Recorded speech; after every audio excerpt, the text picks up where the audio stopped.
everybody.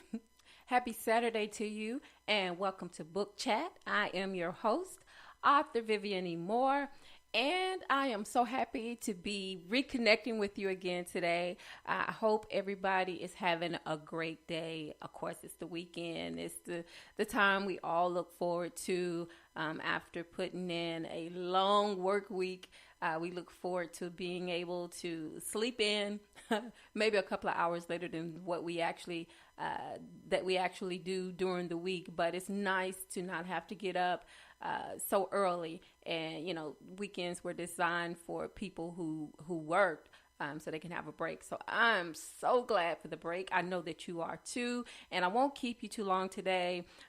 Today we're going to be talking about the tongue. So before we do that, before I give you the title of today's show and also the topic, I just want to give out these URLs that I give out every Saturday. So grab a piece of paper and a pen or a pencil, and we will commence to writing down these URLs.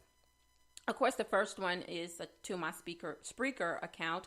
It is https://www.spreaker.com/user author Vivian E. Moore. You can check me out on Facebook. You can like me, follow me. My Facebook account is https://facebook.com/Vivian E. Moore. If you want to check out what I'm doing on Pinterest, if you just want to be nosy or curious about me as a person and what really, sort of drives me, you can check out my Pinterest page which is https://www.pinterest.com/Vivian Moore 48. Of course, you can also check me out on Twitter, and that is, my handle is God's Property 46. And Instagram is another one of those things that I'm not necessarily addicted to, but I do like Instagram because it helps me to follow some of my favorite people and celebrities and things of that nature. But you can also see what I'm up to out there. And that one is https://Instagram.com/God's Property 51. I would love for you to check out my website. I haven't had the opportunity to go out there and update it, but what is out there, I think is quite interesting, and you can check me out a little about my history and my background in writing and all of that stuff and all the things that I got into the earlier part of the year, which is at https://vivianmoore.wix site. That's WIXSITE.com/author Vivian Moore. You can also check me out, check out my blogs on BlogSite, which is vivianemore.blogsite.com. You can also check me out on iTunes, and you can also check me out on my Amazon authors page. And all that information, everything that I just gave you, everything that I just given you is it's listed on Instagram.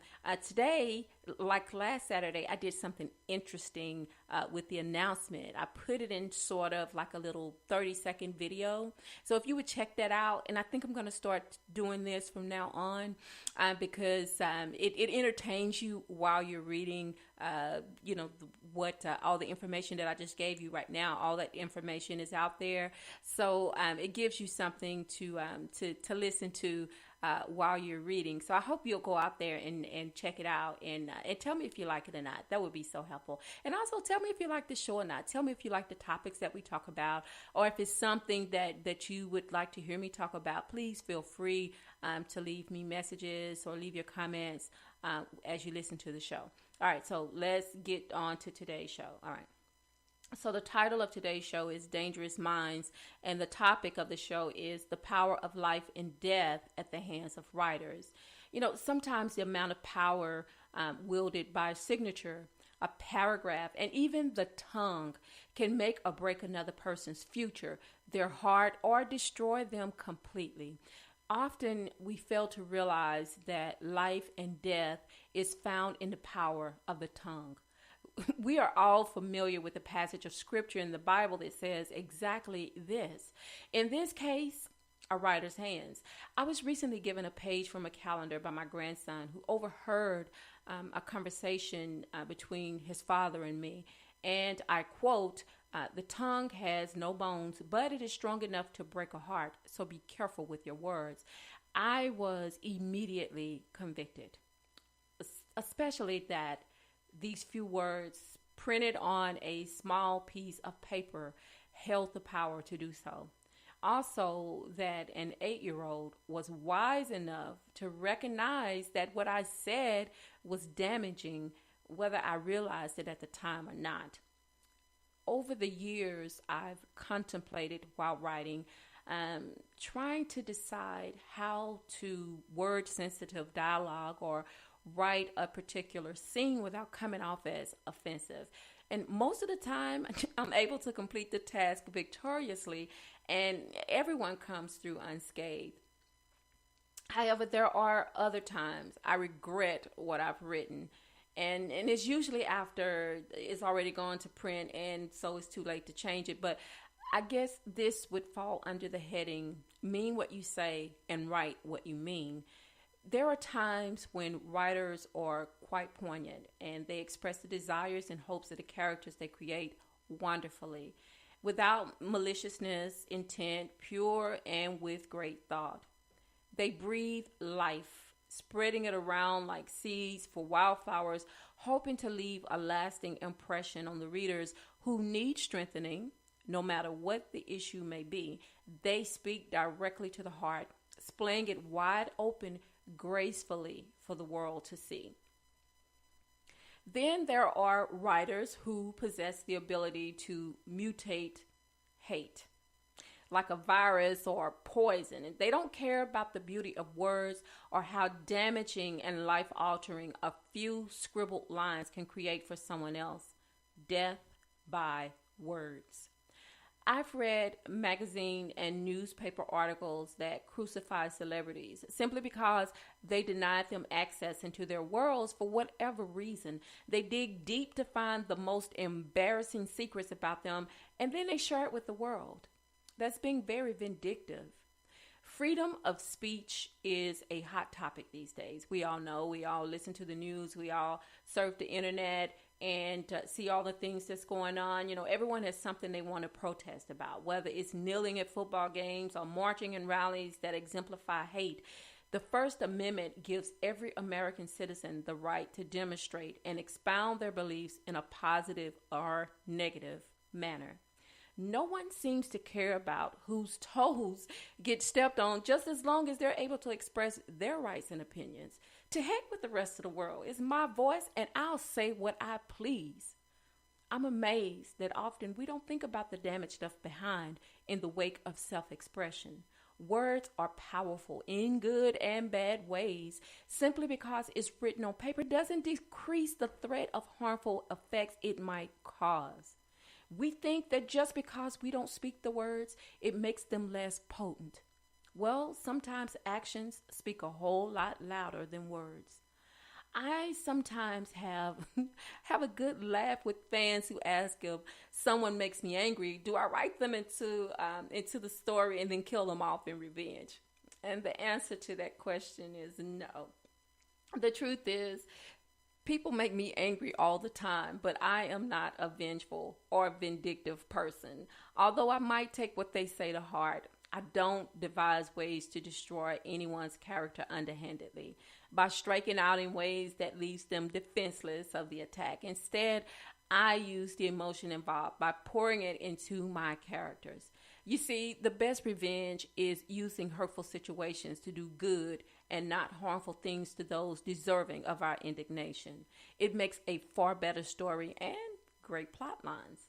Just like words can speak life, they also can result in death. Maybe not a physical death, but emotionally and spiritually. Words are sharp and powerful. Just like a double-edged sword, they can annihilate or preserve life by cutting away the damaged pieces, much like a surgeon's scalpel does when performing an operation.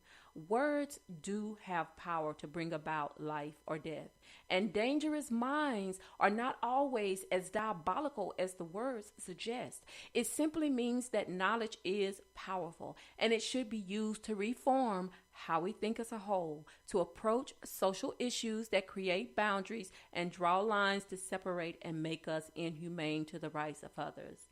The power of life and death is not relegated to writers only. It's something everyone should consider each time before opening their mouths to speak. Will you be a blessing to someone or a curse? The decision is yours to make. Keep writing, keep thinking. All right, folks, that's all that I have for today. I just wanted to bring these tidbits of knowledge to you today to share with you my thoughts on how the tongue is so powerful. And, you may think that saying words sometimes are hurtful, but then writing them is equally so.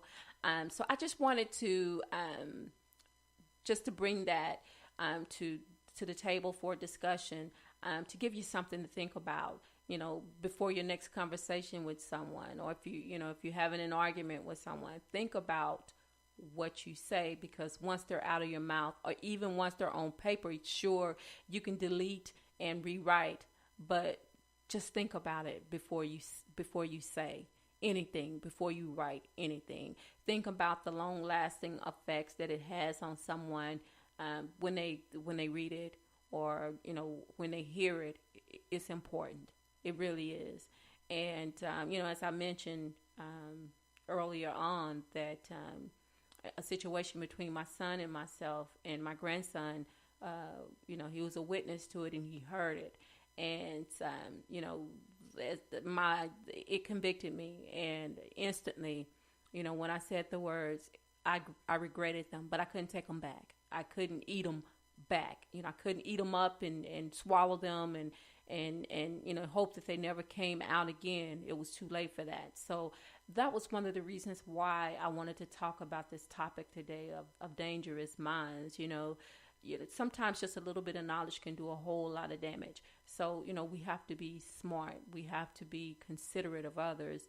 And just going back to the situation, that's going on in our country and other countries, with all the demonstrations and things like that, we have a right to march, to protest, to do all of those things. But, we need to make sure that the reason why we're doing these things is it's going to have a beneficial end.